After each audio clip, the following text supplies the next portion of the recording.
رسميا حمدي فتحي هيغيب عن ماتش اثيوبيا بسبب الإصابة في التمرينات. ازاي يا جدعان؟ ده كان هو الوحيد اللي بيدافع، ده كان هو الوحيد اقسم بالله اللي كان بيدافع عن ماتش اثيوبيا. كنت حاطين رامي ربيعة في منطقة الجزاء وهو كانش هو كان الوحيد اللي كان في الدفاع. طب هنعمل ايه دلوقتي؟ بص يا العميد، الماتش اللي فات ده اللي كان ضد اثيوبيا بتنافس على مين الاخير؟ كان ضد اثيوبيا، فقلنا ماشي بتهاجم بكله، ده ماتش سهل وعايزين نجيب تجوال كتير.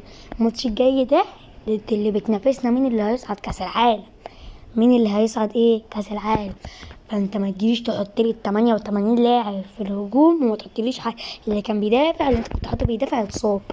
العب عادي زي الناس، مش لازم تحط لي 11 لاعب في الدفاع او ال 11 لاعب عادي العب زي الناس ما بتلعب يا صاحبي.